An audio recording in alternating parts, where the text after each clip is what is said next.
So we have a lot of questions about brokers, which ones I use, which ones you should use and not use, and what's the best way to go about things.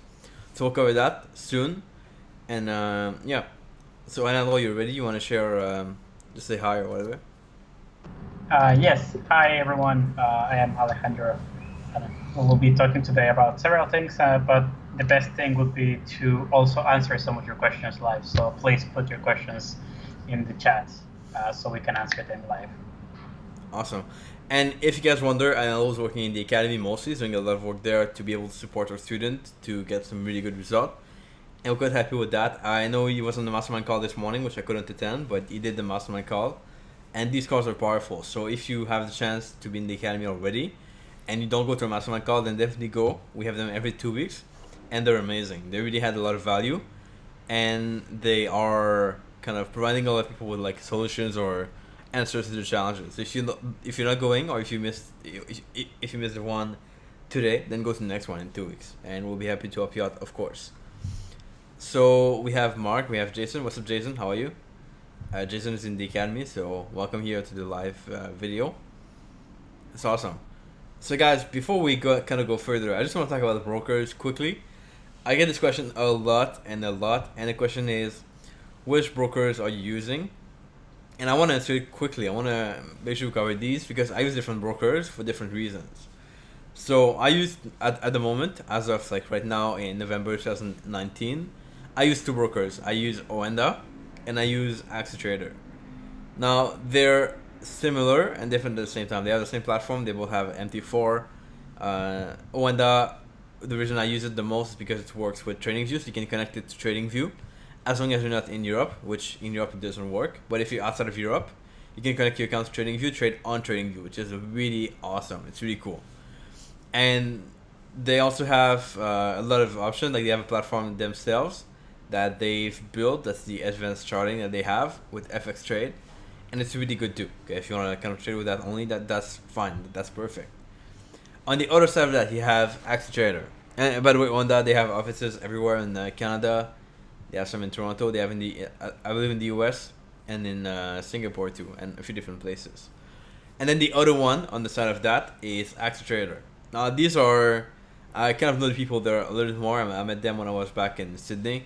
I had a chance to kind of speak with them a lot, and they don't have like a really cool platform. They use MT4 only, which means that you have to kind of trade with that and be used to that. For me, that works well because I use algos. So if I'm gonna trade on TradingView, place trades manually, I'll do it with Oenda. If I trade with algos, I'll do it with Accelerator. Okay, that's my thought process. And then the other thing that they have that's I think really good is they have a trader funding program. So if you want to get funded, like you can connect your account to their software. They will give you a rank. They will give you a rank based on how you trade and how you perform. And if you have a rank that's like above 65, then they give you financing, which is I think pretty cool. Now I've not had a chance to go there yet because I opened my account not that long ago, and they do ask for a minimum requirement of a few months to be able to, or several months to be able to trade with them, trade their money. But eventually that could be something pretty useful, and especially for you guys starting out, like you don't have much capital, you want to be able to grow your capital faster or trade for other people. That's a really good opportunity to use and to grow your account faster. That's kind of a rundown, and these are the brokers I use for now. So if you have any questions for this, actually comment below in the chat. I'll be happy to answer your questions, and we'll be able to pursue with that, continue with that. Yeah, and on the Axie Trader and their Axie Select, which is that's how the program the Funding the program, funding trade yeah. is called. They have different qualifications. You can check them out on the website, but the basic rundown is that you have to have a consistent and profitable account for around 6 months. You have to meet certain specific criteria, and they are partnered with Cyquation, which Etienne did an interview, I think around May probably. This April year, or maybe May, earlier. yeah.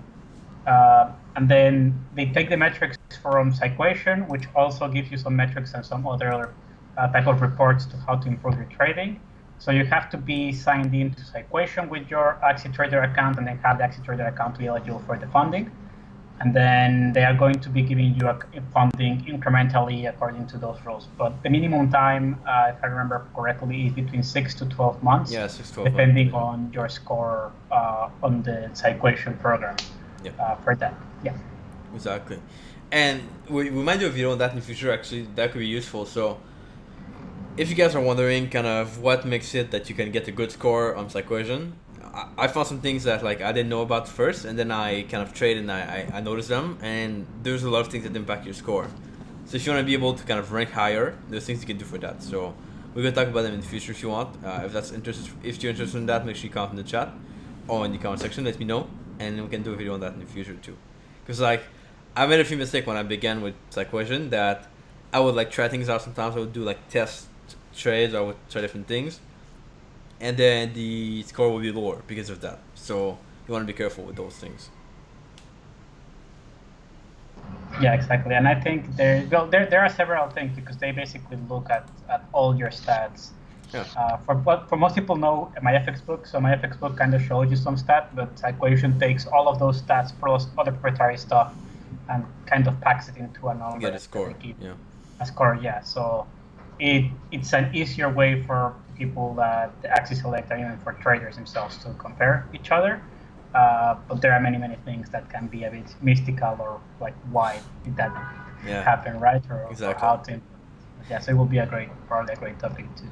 And this is also, we have a lot of students from the academy. I see we have Colin, we have Jason, which I mentioned, Lloyd, awesome, even better, and yeah, that's pretty cool. Did I forget someone? Oh, Michael Case, awesome. So you guys, welcome, of course. We're happy to have you here, of course. And yeah, cool. So I want to have you guys comment below with your questions. We can answer any question you want on any topic. That could be trading, could be traveling, that could be freedom, that could be anything else.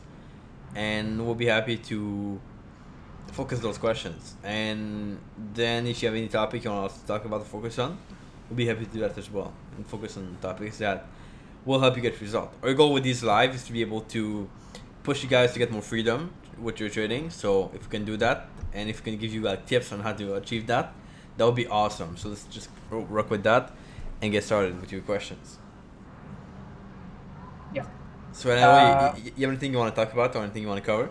Yeah, I want to say I had while preparing for this, I was thinking of something that one of our students was asking me, and I'm actually going to have one of our the follow-up meetings with him this weekend, which is that he has a trading plan, he follows his trading plan, and then he is doing well. He almost gets like 20 or 25 or more, between 20 and 40% return on the account in around like 5 to 6 months, and then he has one bad trade that then becomes a series of bad trades, or a few bad trades that then go into losing almost all the account.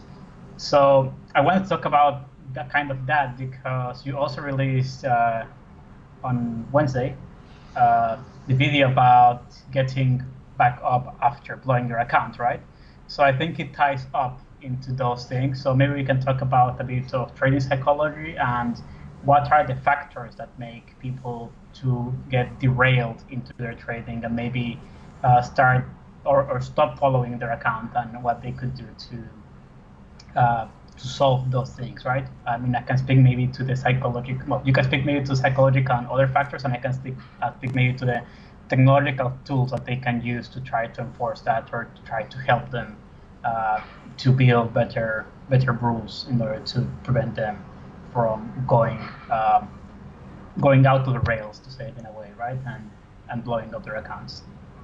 Yeah, let's do that. And if you guys relate to this, you can actually just comment below in the chat if you relate to this kind of stuff. And I definitely relate because I've been there in the past many times.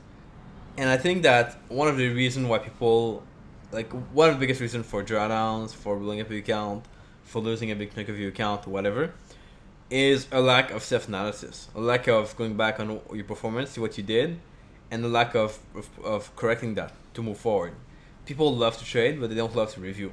And that's the reason why they don't, like they fall a little bit and then they fall more. Okay, it's like kind of like if you were to climb like a staircase and then you fall, but then like you don't have a limiter of yourself, then you fall more, right? You fall until the bottom. which is what people do in trading. So if you have a place where you say beyond that point, I'll look at my stats, I'll review what I do, I'll find ways to improve until I get so I can get better, then you won't have any problem. Like the problem you have of not analyzing your trades, then that's what causes you to lose more than you expected, or to lose for longer than you expected. And if you take time to like pause and look at your trades and understand what's happening, is it you or the market? How can you correct this? Should you stop trading now, or maybe keep going at the same pace? Then you like, if you don't do this, you won't progress. But if you do this, I think you'll avoid a lot of problems in trading. Yeah, that is great. And yeah, it is. I also think that sometimes even people are prepared when they are starting to get a winning streak, they get overconfident, or they start thinking that maybe they figure it out, right? So they may stop doing some parts of the work. Maybe before they started doing, they started doing, like, let's say they have a checklist, so they started doing all their checklist and the whole process part by part, preparing every single night or every single morning before trading for their trades. And then once they start to get a good winning streak, they maybe start overlooking some of the things. So maybe they don't fill out the checklist anymore. So they just go by, what we say in English, they go by ear, right? They just look at the charts from what they remember from their strategy, they already know it well, and they just start doing it, but without having to do all the preparation and all the other parts. That helps many traders to get into focus and get into the moment to trade. So they may start doing some of those small mistakes, and since they stop doing some parts of their strategies and as parts of their process, then they may be also like losing the part of what you said of self-analysis, right? They stop looking at themselves, analyzing what they are doing, and being more aware of what they are doing as a person and how they are feeling as a person. So they start making small mistakes in the trading plan, and then maybe at the beginning those small mistakes don't show in the P&L, but later on those small mistakes can show really, really badly, because they a small mistake, which could be a small mistake in terms of it's relatively easy to have a mistake, which could be placing your stop loss in the wrong level, right? When you're typing your stop loss, you're typing the numbers, typing 10 instead of another number, and making it 100 or 200 pips farther away. That's a relatively small mistake in terms of what it takes for it to happen. It's really small, but the effect on your account can be pretty big. Let's say you are an intraday trader and you're having stop losses around 10 pips. Having a 100, 200 stop loss in one trade, that means that now your trade is risking probably 10 times, 20 times more than what you are used to.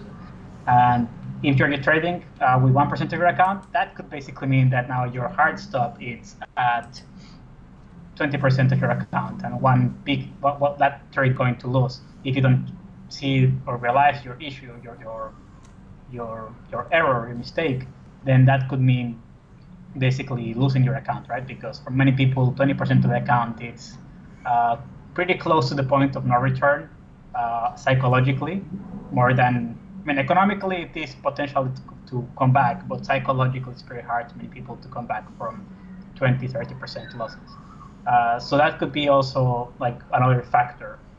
And then I would also add that it depends how you are trading, because I see time and time again many day traders or momentum traders that trade smaller time frames, that in their trading plans they have a stop loss defined, but in their actual trading they don't put their stop losses in the market. So they don't put the stop loss in the order. They have it as mental stop loss, or they have an alarm or something for the stop loss. But what happened, now we can see in risk management, right? If everything goes well, then the stop losses are never tagged, never triggered, and you just keep getting profits, right? But what happens, I remember that Mandy said that she lost internet when she was trading one time in Australia. Yeah. The NBN caught that. So what happens if that is the case? So you are day trading and scalping and you don't have a hard stop to protect you. Let's say your usual stops in which you close your trade is 4 pips. So if you, let's say, don't have internet because the service got cut or there was a power outage at the plant or anything, and then you are scalping and you lose internet for 5 to 10 minutes. Those 5 to 10 minutes could mean that now your account could potentially be in a margin call, because if you were trading near a news event and in those 5 to 4 minutes the news happened, we know the prices can move sometimes 30 to 50 pips in the few minutes after the news or during the news.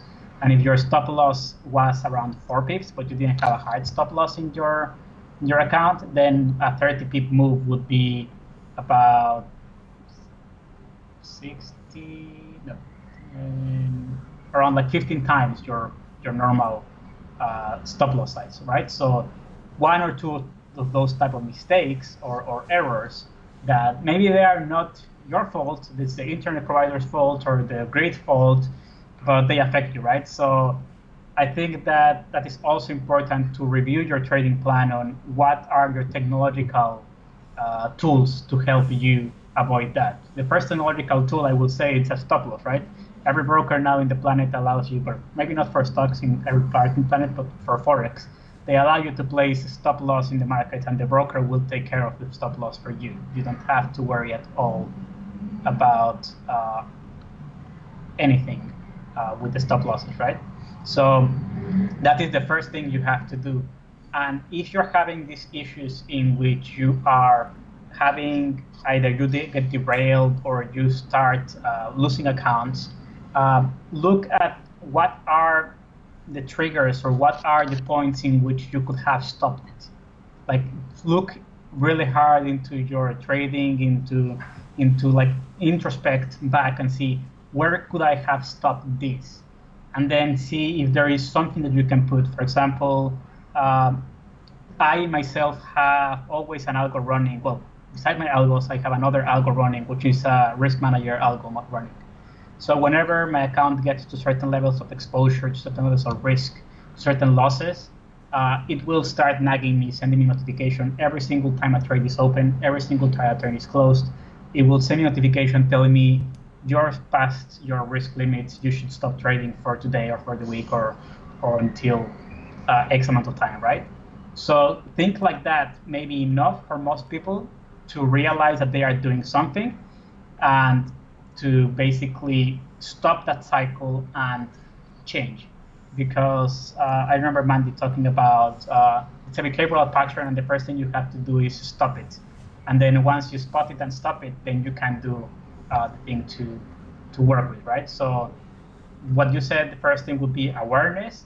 And then the second thing I would say would be try to look at the points in which you could have stopped it if it already happened in the past, and try to make any type of technological tool, if it's by reminders in your phone, in your computer, or if you're a bit more savvy, maybe setting up an EA or something that will tell you. And in some cases, I don't know if nowadays brokers can do that for Forex brokers.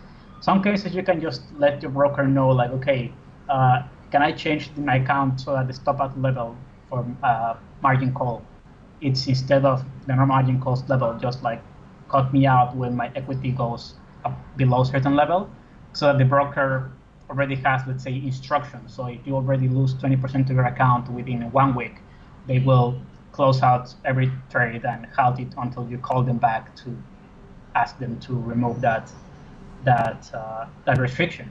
I know that for some type of things it can be done. Not sure if all the brokers can allow it, but I'm pretty sure if you are allow your client with a broker, that is certainly possible to do. But try to find ways of technological ways in which you can do that. Other thing that another trader that is doing is that he is sharing his trades with me. I have access to his account with an investor password, and he shares his trades with me. So whenever I see something strange or I see something that may not look like he's doing things correctly, or that I don't understand why he took it, I just ask him in our Slack chat in private. I ask him, I saw this trade in your account. Why did that happen, right? Please explain me the reason why you take the trade, and then they will explain me if it's all all the things and everything is correctly done, and it's okay. It's just a trade that I didn't expect or I didn't know before. And if there is if there is something missing, then I can be like, okay, you didn't follow this part and this part of the plan, so you should trade your trade to be compliant, right? So having those type of tools being held by others or having some technological points could be useful for avoiding to have these type of blows, or at least spot them and be able to stop them before they materialize fully. Yeah, and the funny thing with this is that let's say you come to a drawdown and then or you come to building up account whatever, and then you recover. But if that thing happens again the next time, you won't remember how you fixed it the first time. So you need to keep a journal of what you've done to work forward, what you've done to get back on track after things happen, so that you can kind of remind yourself of what to do to fix it. Because like we always think that drawdowns are different. It's like oh, these drawdowns are like different than the past one, but it's always the same. So chances are that the screw up you have now are gonna cause more screw up in the future. So you might want to take note of what you did to get back on track, so that next time you're good to go faster and get back on track faster. So I think that's a really good point. Yeah, exactly. I mean, all those things that I said, they have a hyper requirement of being able, you have to journal. So probably a journal would be like one of your most powerful tools in your development as a trader, because it just helps you keep track. It doesn't matter if it's a paper journal in which you have a literal paper and you're writing the things, or if it's a computer journal or anything, just having track of things, it's really, really important. Yeah. A lot of us asking how close to the support resistance zone do you take your trading system trade, the mortgage universal? Do you take them? Do you take just all that are in the zone, or if you're just on the edge? At what point do you say no? I'll wait for the better entry. So it's hard to answer. It's kind of subjective for my part. Although I look usually on a zone of like between 100 and 200 pip per pair for my zone, from the lowest of the zone and the top of the zone in a support or resistance. But this one pairs go to like 300 when it's like really like a zone where you have a bunch of pushes and then you go back up. But between 200 or 100 to 200 pips is the average. And then if it goes past like the middle of the zone, for sure you don't take the trade. So I would say it's about like from the zone. So let's say you level like 1.21, that's your level. So a little bit below and then a little bit above, but not more than like the quarter of the range. Okay, I would say that's kind of a good rule of thumb to think about. Because like if you go past a quarter of your range, then you're like too far. It's like it's not worth it. So I'll go with that. And do you have any way you look at this by yourself? Yeah, actually, well, if you're a trading assistant in the field trade group, then I already add some padding to my zones when I put them into the trading assistant. So if you are in the predefined in the Telegram channels and you see the zones, they already have some padding. But I basically use the same rule as Etienne. I follow the same process that I have showed you in the past here in the channel about how to create supernominal areas. And then I put them, and then I look and think, what would be the obvious point in which I know that this zone broke? And then I put the line that I put for my supernominal areas for the EA at about that area, that space. And then that is it. So if you look at my supernominal areas in my charts, they will be usually around 50 to 200 pips depending on the pair. Probably pairs like Australian USD will be around 50 pairs. Pairs like Euro AUD or GBP AUD, it may be around 100 to 150 pips. And some Japanese yen pairs, it may be 200, maybe a bit more sometimes, depending on how volatile they are. But yeah, basically based on volatility and the context, it's how wide or how tight they are from my original zone. So, but if you are already in Telegram channels, they already have the padding that I use. Of course, your zones may vary or may differ from mine, but as a general rule, from my perspective, like from my trading assistant of how I set it up, if it's outside of the zones I placed, then the first thing I check is, are my zones still valid? The second thing I check is, if it is outside and my zones are still valid, then I don't care about the trade anymore because it's outside of my zones. I already added the padding for that. It's completely outside. If the answer is my zones are not valid or need to be updated now, I check how logical it would have been this trade with the new updated zones, and if it still makes sense with the updated zones. If it doesn't make sense, then I avoid it. If it still makes sense, then I will take it. Hmm. And this is another place when you need to have some review. Like, what if you tend to miss a lot of trades because your zone laws are always too tight? Then find a way next time to be less tight. If after like a month you miss a lot of trades that are because your zone are too tight, then look at the profit of that. Would that be better or not? And then adjust accordingly. So I think that safe Yeah. analysis is big here again. Yeah. Oh, also one more thing. If a trade, let's say, starts forming out, let's say it's a bearish trade and it starts forming outside the zone, but it closes inside the zone, then I will consider it as if it is an opportunity that is inside the zone and not outside. So if it is like it went out and it's coming back into the zone, then I will consider it as if it is inside the zone for that one. Awesome, cool. I know we had a question somewhere about trading on the iPad, and I don't think that's a good idea. I think Hannah wants it in the chat, but I think it's a bad idea because you cannot be as focused as you are on a computer, and it's just hard to place the lines and everything around. So I would not do that if I were serious about it. And yeah, you might get the laptop. Laptop are the same price of the iPad. It's the same price, so why not do that?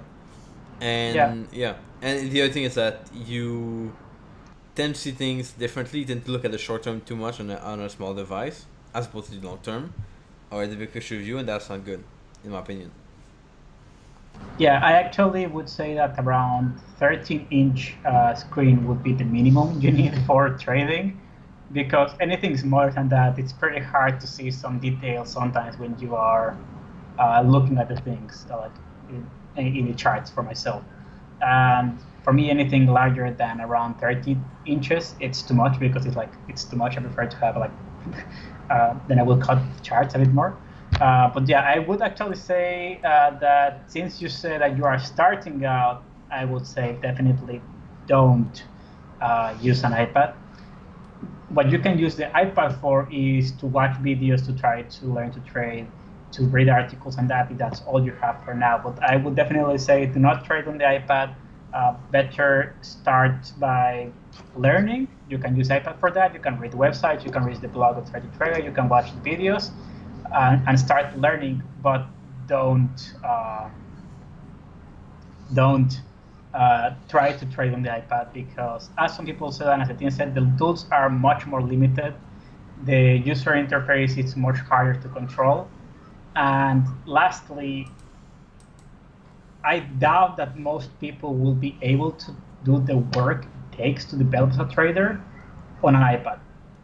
The few successful traders I know that trade on iPads or trade on their mobile devices have already done all the work that they need to do before they get into the mobile device. So they may use the mobile device with systems like a trading assistant, in which the robots and the previous analysis for the weekend already did the pre-work of the trade, and they are just doing the last analysis or the last discretionary filtering for the trade. Or that they are already have a pretty good setup and they are only looking at the really short term and a few candles and then they take trades. So that could work for some people, but not for most. And I would actually say that for me, a laptop tab or a tablet, if it doesn't have a proper dock, or a phone, uh, for trading will be only for monitoring trades and maybe managing things. So like if you are out and about and you get notification from your systems that you need to check a level, and you may check it there. But then if you want to do serious stuff, you go back to your computer and you do the things there. That will be my like how I would approach it for that. Yeah, and I totally agree with that. That's for me totally fun. Plus, if you don't have a like a computer now or a laptop, whatever, make a plan to get one. Find a way that you're gonna get one through saving money or through whatever, and you'll be on your way to getting one pretty soon. That's an issue. But if you fall like most people, unfortunately, say, "Oh, I don't have a laptop. I will never get one in my life," you won't get one. But you gotta make a plan first to get one. Yeah, and also you don't really require that much of a powerful No. laptop or anything like that for trading. A relatively modest laptop can do the work. Like even I used one from 3 years back, it worked perfectly. Up until 2 years ago, I was working on a laptop that was like 8 years old, just because it did all the things I needed. And then I had desktop for everything else that needed like high power, but was mostly related to gaming, not to trading. So for trading, I used the small one because it was more portable. Awesome, cool. If you guys have any questions, make sure you comment below in the chat. I want to hear your questions, and we can talk about anything you guys want to be able to get you to have a better week next week. If you have any challenges this past week, you can focus on that. If not, I want to thank you guys for being here for now. If you like these videos so far, give it a like. I would appreciate that. I'll just show that you appreciate these lives, and we can do more of those in the future. We'll be happy to do more, and yeah, it's awesome. I would just like to close with my like a paraphrase of what Colin said in the chat, which is like patience for the trading.